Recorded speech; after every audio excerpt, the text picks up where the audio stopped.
देवनानी जी से कि वे अपने प्रेरणादायी उद्बोधन से हम सभी का मार्ग दर्शन करें। आदरणीय श्री वासुदेव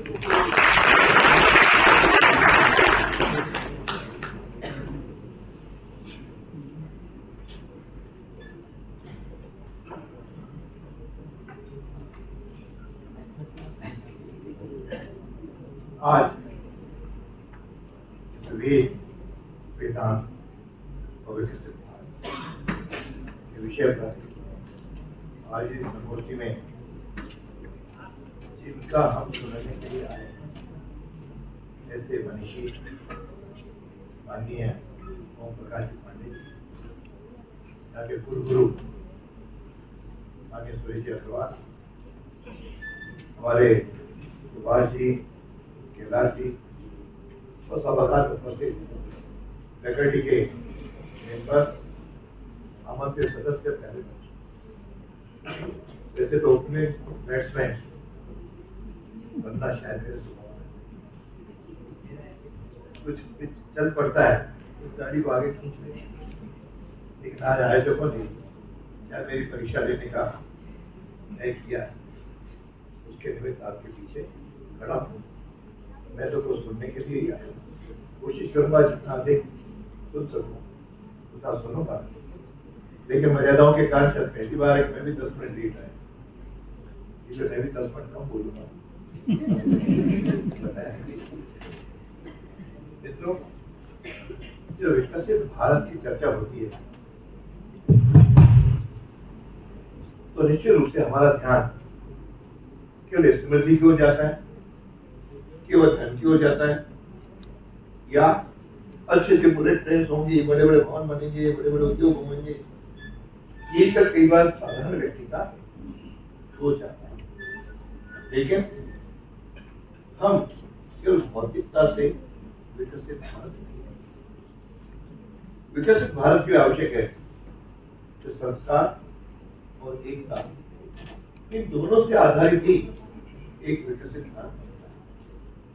नहीं, जब विकसित भारत के बारे में आगे बढ़ेंगे, जब संस्कारों में चर्चा करता हूं, तो सोचना पड़ेगा कि हम पहले विकसित नहीं थे, उस विकसितता पर विचार करना पड़ेगा, और हमारे जो पूर्व में विकसितता रही है उसको पहचानने की आवश्यकता है।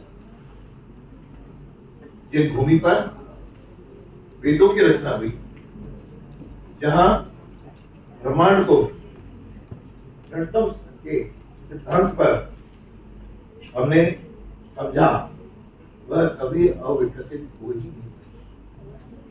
इसलिए भारत कभी भी अविकसित रहा, यह कल्पना करना, सोचना भी उचित नहीं। केवल बीच का जो गुलामी का कार्यकाल था, षड्यंत्र पूर्वक हम अपने स्व को भूलें, इसका प्रयत्न हुआ, जिसके कारण से हमको उसके बाद जो कुछ बताते गए वो हम आगे बढ़ाते रहे। पढ़ाई भी उन्होंने तो बुलाया, लेकिन 70 साल तक जो शासन में भी रहे, उन्होंने भी कभी उसका प्रयत्न नहीं किया हम उसको समझे। कभी हम पूंजीवाद की ओर चले, कभी साम्यवाद की ओर चले, कभी समाजवाद की ओर चले। विकसित भारत क्या है, या हमारा प्राचीनता क्या रही है, जिसको न तो जानने का प्रयास हुआ, न जनवाने का प्रयास हुआ। और इसका यदि कहेंगे तो मैं दुनिया में आज जो नासा की बात करता हूँ, या CERN की RI की बात करता हूँ, जो बड़े बड़े वैज्ञानिक संस्थान भी हैं, लेकिन वैज्ञानिक संस्थान भी आज प्राचीनता के साथ जुड़ते जा रहे हैं। आप CERN में जाओगे तो आप वहां के नटराज स्वरूप भगवान शिव की प्रतिमा मिलेगी। उस प्रतिमा को आपको देखकर ध्यान आएगा कि वह प्रतिमा कास्मिक डांस के बाद जो शास्त्रों में कही गई है, उसके अनुरूप हमारे बड़े बड़े संस्थान चल, ये उस ज्ञान की ओर आपको ले जाने का प्रयत्न करूँ। मैं पहले तो बता चुका हूं, बातों को रिपीट ही करूंगा। चाहे महाभारत के काल की हो, या संजय ने धर्मराज को आंखों देखा मीलों दूर बैठाया हो, बताया, या फिर पुष्प विमान की बात हो, ये पुरानी होगी, उदाहरण आते आते काफी है। लेकिन जब हम आधुनिकता की बात करेंगे तो मुझे लगेगा कि आज भी हमारे वैज्ञानिक ब्रह्मांड की ध्वनियों को रिकॉर्ड कर रहे हैं, डेटा को साउंड में बदल रहे हैं। तो क्या हम ये नहीं कर सकते? ऋषि मुनि जब ओम का उच्चारण करते हैं उसके साथ इसको जोड़ के रखते हैं। ओम का उच्चारण ध्वनि का है, तो ध्वनि को ही आगे हमने बढ़ाया है। तो मूल स्रोत ब्रह्मांड का जो ध्वनि है, कोई वैज्ञानिक नई चीज नहीं है, उन पुरानी चीजों पे काम करके वो आधुनिकता के साथ उसको जोड़ रहे हैं। ये निमित्त आज अपन उसके इतिहास को केवल दोहराते हैं, लेकिन वर्तमान का जो विज्ञान है, जो वैज्ञानिकता है, उसको आधुनिकता के साथ जोड़ते हुए हम चीजों को आगे बढ़ाएं। लेकिन तभी संभव है जो हमको स्व की अनुभूति, हम अपने देश के बारे में जानेंगे कि हमारा यह देश महान रहा है और है। ये महानता की जब बात चलती है तो बात करते हैं हम भारत को विश्व गुरु बनाना चाहते हैं। ये कल्पना से मैं कई बार नहीं समझ पाता विश्व गुरु का अर्थात क्या। लोग सोचते विश्व की महाशक्ति बनेंगे। हमको महाशक्ति बनने का हमने न सोचा, न सोच रहे हैं, न सोचेंगे। अब वो किसी भी देश पर कोई शासन नहीं चला है। विश्व गुरु का अर्थ यह है न विश्व का मार्गदर्शक, और विश्व का मार्गदर्शक आगे भी विश्व के महामार्गदर्शक हम रहे हैं और आज उसके लिए विश्व का जो मुझे लगता है पहली बात क्वालिफिकेशन इस आधुनिक विज्ञान करते हैं और हमारे ऋषि उसको नाद ब्रह्म, उस नाद ब्रह्म की यदि मैं चर्चा करूंगा तो आगे अगर बैठे विद्वान बैठे, मैं शायद उनके सामने तो बहुत ज्यादा नहीं कह पाता। लेकिन कोई बातें जो कुछ उसपे मैंने कुछ पढ़े, कुछ ध्यान में आया, वो विषय आपके सामने रखने की कोशिश कर रहा हूँ। इसलिए आज आवश्यकता है आत्मविश्वास है हमारे ध्यान आना चाहिए। हम वो केवल उपभोक्ता नहीं है, हम ज्ञान के निर्माता हैं। ये कंसेप्ट होना चाहिए। नहीं तो हम केवल जो बता रहे हैं उसका हम उपभोग करेंगे, उपभोक्ता बनेंगे। हमारा ज्ञान, ऋषि मुनियों का ज्ञान, वेदों का ज्ञान, ये हमारा प्राचीन समय है जब सृष्टि की रचना के साथ तो सृष्टि की रचना में जब करेंगे तो शायद मुझे ध्यान आएगा कि हमारी परंपराएं जितनी भी हैं उसको वैज्ञानिक दृष्टिकोण से समझने की आवश्यकता है। मुझे ध्यान है कभी हम तुलसी के पौधे की चर्चा करते थे, हमको रूढ़िवादी कहते थे। मैंने सुना है अपने कानों से बचपन में, जब उस तुलसी को हमने उसका वैज्ञानिक आधार लोगों के सामने रखा औषधि के रूप में, अन्य रूप में, तो आज सब लोग अपने तुलसी का पौधा रखते हैं। और कोरोना ने तो उसका बिल्कुल सबको अनुभूति भी करा। तो उसका उस समय भी ये वैज्ञानिक दृष्टिकोण तो था, लेकिन उस वैज्ञानिक दृष्टिकोण को भूल गए। और फिर कल हम सब लोग घरों में शादियां भी करते हैं, मुहूर्त निकालते हैं, कार्यक्रम करते हैं, पंचांग का उपयोग। तो पंचांग क्या है? केवल तिथि नहीं है, उसमें खगोलीय गणित, सूर्य, चंद्रमा और ग्रहों की स्थिति, इन तीनों का समावेश करके ही पंचांग होता है। या तो उस समय ग्रह भी थे, चंद्रमा भी, सूर्य, सब का, लेकिन हम तो कहते हैं ठीक है पंडित जी ने पंचांग का करी, उसके गहराई में नहीं गए। और चूंकि वैज्ञानिक आधार उन्होंने नई पीढ़ी को नहीं बताया, ध्यान में क्या आया, ये तो माता पिता या पुराने कोई पंडित है, उन्हीं का काम है, कोई पंचांग का पद्धति बताते हैं। ये केवल एक डेट है, इसको यदि हम करेंगे तो आपको ध्यान आएगा कि वैज्ञानिक आधार हमारे पास पहले भी है।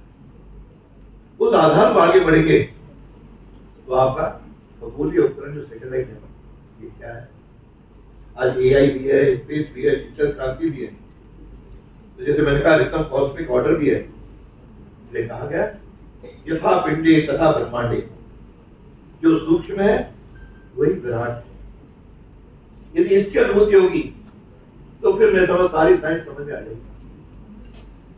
तो एक परमाणु और उसके बाद जब सोचते हैं फिर उसका विराट स्वरूप अलग से अनुभूति होती है।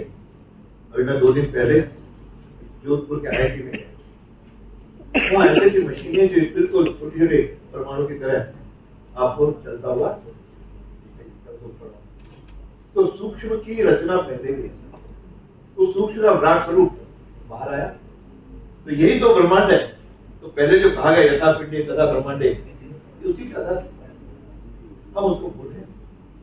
हमने तो केवल आधुनिक टेक्नोलॉजी, ताओ तो विज्ञान ने ये कहा है, तो उसको हम गलत नहीं मानते। तो लेकिन यह सब हम इस भाव से, ये भाव हमारी शिक्षा, हमारी नीति, हमारे जीवन शैली का हिस्सा बन जाए तो फिर अपने को स्व की अनुभूति की होगी। और जो कहते हैं मेरा देश महान, वह केवल शब्द नहीं रहेगा, तो वास्तव में आगे तो क्यों बढ़ो? कि जीरो का आविष्कार किसने किया?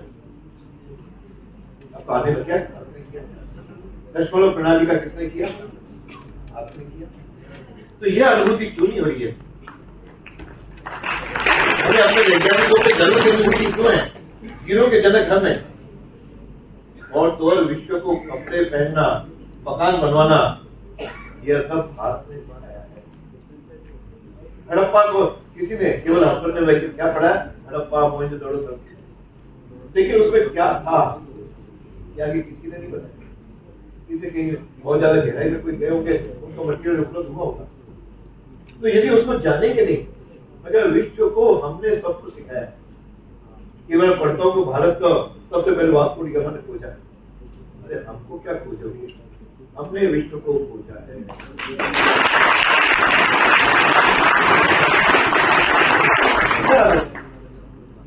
प्राचीन राष्ट्र है, प्राचीन हमारी संस्कृति के सनातन शाश्वत प्रमाण है, और फिर हम डिपेंडेंट है दूसरों पे। ये इसलिए है हम अपने आप को भूल गए। और अंग्रेजों ने तो योजना पूरा भुला दिया।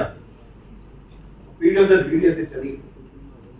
ये तो सौभाग्यशाली है, दशक से हमारे यहाँ इनकी चर्चाएं होनी शुरू हुई। और मैं विश्वविद्यालय को भी और गुरु को भी धन्यवाद दूंगा कि टीम को भी, जिन्होंने इस तरह के विषयों पर चर्चा करा सके। यह विषय सबके सामने लाने का प्रयत्न, ये ऐसे विषय चलेंगे, चर्चा करेंगे बुद्धिजीवी, धीरे धीरे उसके अध्ययन भी होगा और हमारी मानसिकता में भी परिवर्तन आएगा। मैंने पहले ही कहा, भारत का विकास केवल भौतिक नहीं, वह आध्यात्मिक भी है, नैतिक भी है और वैश्विक भी है। ये तीनों के आधार पर बोलना पड़ेगा। केवल भौतिकवादी तो अमेरिका भी है, इंग्लैंड भी है, कई पश्चिमी राष्ट्र हैं। जब सरकारी तंत्र साम्यवाद भी चला चीन और रशिया में, क्या वहां के लोग सोचते हैं क्या? विकसित उनको किन बातों में कहा जाता है? केवल उनके पास अर्थतंत्र की या फिर सुविधाओं की ज्यादा है, लोग विकसित राष्ट्र कहलाते हैं। ये वहां के लोगों से पूछो, क्या आप अपने राष्ट्र के छोरों को कुछ भी विकसित हो क्या? मन अशांत, आपको यदि अनुभव करना हो तो अजमेर के पास में पुष्कर आपसे बहुत नजदीक है, कभी पुष्कर चले जाएंगे तो वहां पे शाम को अच्छे अच्छे अरबपति विदेशों के, विदेशी महिलाएं, विदेशी पुरुष मिट्टी में लौटते हुए, उनसे पूछोगे क्यों मिट्टी में अब आ गए, मिट्टी में लौट रहे हो? कहते हैं हमारे यहाँ पैसा खूब है लेकिन मानसिक शांति नहीं। और अपने देश में एक ठेले वाला जो रात को चैन की नींद सोता है, कल क्या होगा ये मेरे को सब ईश्वर दे, मैं मेहनत करूंगा, ईश्वर दे। ये जो सोच है, इसलिए विद्या का कुछ महीनों का पहले आर्टिकल पढ़ा था, अमेरिका में 11% लोग पागल और 33% लोग इनकी गोलियां नहीं करते। ये भारत में नहीं करते। बाद में तो क्या कहीं हुआ तो नहीं, क्या कुछ बैकडोर से उनकी अनुभूति या भावना या अमेरिका से जुड़ी होती, तभी सब कुछ है। लेकिन धन कुछ है, सब कुछ ये अनुभूति होगी। और धन से, और यहाँ जब बात करते हैं आजकल तो स्वास्थ्य में भी चर्चा होने लगी कि केवल शारीरिक दवाओं से शरीर ठीक, लेकिन उसके जब तक मन, बुद्धि और आत्मा समझ स्थिति बात करते हैं तो क्या करके लगता है ईशा वेदों में तय लगता। लेकिन हम वेद भी भूल गए, 4 वेदों के नाम भले नई पीढ़ी को कुछ कराते, वेद के अंदर क्या है ये पूछना हो ना, अभी भी समझना हो, सर जर्मनी चले जाइए, मैं जाके आए उस आधार पे। जर्मनी के वैज्ञानिक आज भी अक्सर वेद की सूक्तियां निकाल करके आविष्कार नई खोज करते। हमारे यहाँ वैज्ञानिक अब्दुल नासा में इत्यादि इन चीजें आने लगी। और जब से देश का नेतृत्व बदला है तब से इन बातों की ओर दृष्टि भी जारी और अध्ययन भी बढ़ा है। वरना ऐसे कई लोग पुराने जिनके अनुभव थे, जिनको मंच या प्लेटफॉर्म उनकी बातें नहीं आती थी, वह भी होने लगी। तो मुझे लगता है कि हम लोग आगे बढ़े और जिस सस्टेनेबल डेवलपमेंट की बात करते हैं, तो सस्टेनेबल डेवलपमेंट क्या है? हमारे शास्त्रों में तो पहले से संतुलन है और कहा गया है माता भूमि है, पुत्रो अहम पृथ्वी है। उसी से सारे पर्यावरण की समस्या अपने आप मैं माता का पुत्र हूं। ऐसा कोई देश नहीं है जिसको माता शब्द आता हो। अमेरिका माता कोई नहीं कहता, जापान माता कोई नहीं कहता, ये भारत देश माता है। जब माता कहा तो अपने आप को पुत्र अनुभव करते हैं, और पुत्र और माता का जो रिलेशनशिप है उसके बारे में कुछ कहने की आवश्यकता है। ये वेदों का वेदांत का जो संशय को समझ पाया। हम यज्ञ भी करते हैं, ये क्या अर्थ क्या है? केवल आहुति देना, आहुति तो मत देते हैं, आहुति देना भर नहीं है, तो त्याग, सहयोग और सामूहिकता का प्रतीक है। जब आहुति दी आपके मन का भाव निकलता है, वह जो संस्कार मिलता है वही है वेदों का, वही है विकास, वही है विकसित भारत की भूमिका। इसको अध्ययन करेंगे तो चीजें आगे बढ़ेंगे। और मेरे को तो एक शिक्षा मंत्री भी रहा है, तो मैं एक बात कह सकता हूँ कि शिक्षा शिक्षण संस्थान खड़ा, शिक्षा केवल जानकारी देने का केंद्र नहीं, व्यक्ति निर्माण का संस्थान है। हम ठीक है पढ़ेंगे किताब, जो करिकुलम है, परीक्षा भी देनी है, उस अर्थ को पढ़ाएंगे, उस पर अधिकतर जानकारी है। लेकिन पढ़ाई कराते कराते या फैकल्टी मेंबर्स है उनसे आग्रह करो कि पढ़ाई कराते कराते हम उसका पर्सनालिटी डेवलपमेंट शब्द तो आ गया, लेकिन वो पर्सनालिटी क्या है जिसको आप डेवलप करोगे, इसका बहुत ज्यादा कंफ्यूजन है। पर्सनालिटी अच्छा भाषण कर देगा, अच्छा स्पीकर बनेगा, स्पीच देने वाला बनेगा, या अच्छा नेता बनेगा, या सामाजिक कुछ बातों पर पढ़े तब सामाजिक सेवा करेगा। लेकिन ये सारे संस्कार आज संस्थाओं में देने शुरू हुए। एक मैं स्कूल में गया, वहां बताया गया कि वहां के जो बच्चे हैं, 2 बातें मुझे वहां की अच्छी लगी कि वो अपने जन्मदिन पर अपने एक दिन का जेब खर्च आपके अपने आदिवासियों के लिए आकर के अपने को सीखेंगे। यानी मेरे देश का जो गरीब आदिवासी उसके प्रति उसका मन में संस्कार अभी से बचपन से ही खड़ा। और स्कूल में आपस में ये नाम लेना वो इतनी लेडीज एंड जेंटलमैन नहीं चलता, वहां क्या चलता है? भैया और बहन। आगे भैया और बहन कहते ही जो सामाजिक नारी के प्रति देखने की दृष्टि है वह बचपन से ही बदल जाती है। अब इसकी शुरुआत तो पहले हुई होगी, लेकिन विवेकानंद जी का तो हम सुनते ही हैं, जिससे वह शिकागो में जाकर के ब्रदर्स एंड सिस्टर्स कहा तो भारत की आत्मा वहां पहुंच गई, भारत के वेदों का संस्कार पहुंच गया और भाव वहां पे अपने आप से डेवलप होने लगा। इसलिए कहते हैं गुरु को जो परंपरा थी, ठीक है आज की तारीख में नहीं होगी, अपन उसको अलग ढंग से तरीके बदले जा सकते हैं। लेकिन गुरुकुल परंपरा में जब मेरा शरीर, मन, बुद्धि और आत्मा चारों का चर्चा होती थी, चारों के संस्कार। केवल मुझे अच्छे पैकेज वाले विद्यार्थी तैयार नहीं करते, अच्छे पैकेज से मिल जाएंगे, वो धन खर्च क्या करो, धन चाहिए, आजीविका के लिए चाहिए, जीवन यापन के लिए, व्यक्ति जीवन है, कोई साधु से जाती नहीं है। इसका मतलब ये भी नहीं है जो कुछ है धन है। और मैं बच्चों में संस्कार, मैं तो बचपन का एक उदाहरण कई बार देता हूँ, ये परिवार में जो संस्कार है ना उसको ठीक करना पड़ा। मैं जब इंजीनियरिंग कॉलेज में था, मैं एक परिवार में गया, मैंने पूछा माँ से, माँ आई बात करने, मैंने कहा बच्चे को क्या बनाना चाहती हो? उन्होंने कहा सर अब इसको इंजीनियर बनाना चाहती हूँ। बहुत खुशी हुई। मैंने अगला प्रश्न पूछा क्यों? अच्छा इसके लिए लक्ष्य क्या है? तो 2 साल के अंदर ही मेरा बच्चा कार खरीद लेगा और अच्छा बिल्डिंग खड़ी कर देगा। जिस माँ का ये सोच मिलेगा तो उस परिवार में संस्कार कहां से आएगा, देश का कहां से आएगा सोच, और विकसित कैसे बनेगी? उसका परिवार विकसित हो जाए, 15 लाख, 20 लाख, 50 लाख, 1 करोड़ का पैकेज मिल जाए, लेकिन वो भी जाते हैं बाहर जब पैकेज लेके, तो अपने माँ बाप के अंतिम संस्कार में भी नहीं आ पाता। ये दृष्टि। तो इसलिए जो प्राचीन, जो अपने परंपरा रही है, गुरुकुल परंपरा, वह गुरुकुल नहीं होगा, लेकिन अपने यहाँ जो शिक्षा पद्धति है वह क्या वेदों के अनुकूल शिक्षा हो सकती है? क्या उसके मन और बुद्धि के विकास के लिए इस प्रकार के कार्यक्रम के साथ कुछ पाठ्यक्रम में हम बदलाव करते हुए ला सकते हैं क्या? ये सोच दृष्टि देंगे तो हमको सिर्फ मानव करेगा।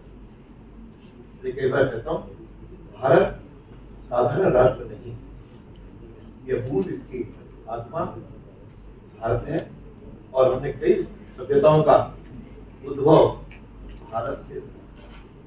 हमारी सभ्यता श्रेष्ठ रही है, ज्ञान की धाराएं हमने विश्व में बहाई है, उसकी जानकारी भी चाहिए, और इसके साथ मानवता जीवन जीने की इच्छा है। जीवन कैसे, क्यों मिला है जीवन, किस ओर लाना है, ये सब दृष्टि अलग ही तो बताएंगे। इसलिए यह वही भूमि है जिसको ऋषियों ने, जिससे ब्रह्मांड को जाना, अपनी संस्कृति को जाना, विज्ञान, दर्शन, अध्यात्म ने विश्व में भारत को विश्व गुरु बनाया। इन्हीं बातों की ओर ध्यान देने की आवश्यकता है।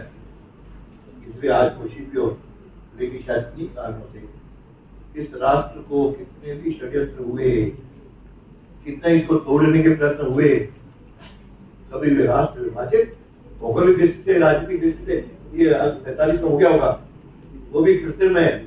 आज मैं कैसे दावे के साथ कह सकता हूँ कि विभाजन केवल राजनीति और कृत्रिम विभाजन, नहीं तो किसने कहा था चारों शंकराचार्य के चारों पीछे सारा नगर, कहीं उत्तर, दक्षिण, पश्चिम का कोई मुद्दा ही नहीं था।